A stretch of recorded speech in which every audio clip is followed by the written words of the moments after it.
সরকারি চাকরিতে কোটা সংস্কার আন্দোলন চলাকালে গণ অধিকার পরিষদের সভাপতি নুরুল হক নূরকে এক নেতা 4 লাখ টাকা দিয়েছেন বলে জানিয়েছেন ঢাকা মহানগর পুলিশের গোয়েন্দা শাখার অতিরিক্ত কমিশনার মোহাম্মদ হারুনুর রশিদ।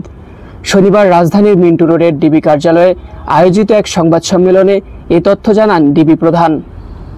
হারুনুর রশিদ বলেন, নূরকে আমরা রিমান্ডে নিয়েছিলাম, তার কাছ থেকে অনেক তথ্য পেয়েছি, সেই তথ্যগুলো যাচাই বাছাই করা হচ্ছে।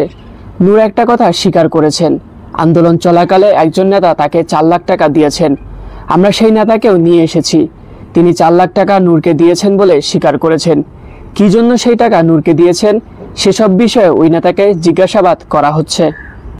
কোটা সংস্কার আন্দোলনের সমন্বয়কদের সঙ্গে নূরের ডিজিটাল মাধ্যমে যোগাযোগের তথ্য পাওয়া গেছে বলেও জানান হারুনুর রশিদ।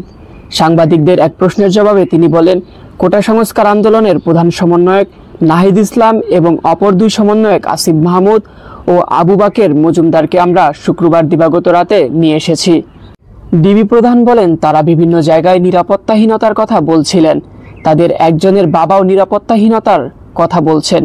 আমরা মনে করি আইন শৃঙ্খলা রক্ষাকারী বাহিনী হিসেবে কেউ যদি কোথাও নিরাপত্তাহীনতার কথা বলে, আমাদের দায়িত্ব তাদের নিরাপত্তা দেওয়া। তাদের ক্ষেত্রে আমরা সেটাই করেছি। শুক্রবার 5 দিনের রিমান্ড শেষে ডাকসুর সাবেক ভিপি নুরুল হককে আদালতে হাজির করে পুলিশ, পরে তাকে কারাগারে পাঠানোর আদেশ দেন আদালত। এর আগে 21 জুলাই তার 5 দিনের রিমান্ড মঞ্জুর করেন আদালত। গণ অধিকার পরিষদের সভাপতি নুরুল হক নূরকে রিমান্ডে নিয়ে নির্যাতন করা হয়েছে বলে অভিযোগ করেছেন তার স্ত্রী মারিয়া আক্তার। তিনি বলেছেন, নির্যাতন সহ্য করতে না পেরে 3 থেকে 4 বার অজ্ঞান হয়ে গিয়েছিল নূর। শনিবার ঢাকার রিপোর্টার্স ইউনিটিতে নুরুল হক নূর সহ আটককৃতদের মুক্তি, রিমান্ডে নির্যাতন বন্ধ ও চিকিৎসার দাবিতে সংবাদ সম্মেলনে এ অভিযোগ করেন মারিয়া নূর।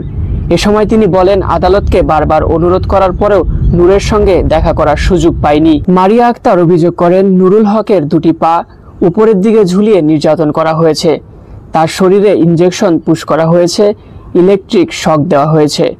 সংবাদ সম্মেলনে স্বামীর সুচিকিৎসার ব্যবস্থা করার দাবি জানান নূরের স্ত্রী।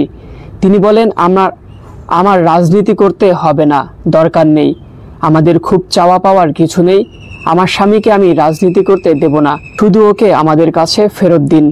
কোটা সংস্কার আন্দোলনের বিষয়ে মারিয়া আক্তার বলেন, তার স্বামী ডাকসুর সাবেক ভিপি, আগে ছাত্র আন্দোলন করেছেন, সেজন্য ছাত্রদের নিয়ে কথা বলেছেন, নৈতিকভাবে আন্দোলনের সমর্থন দিয়েছেন।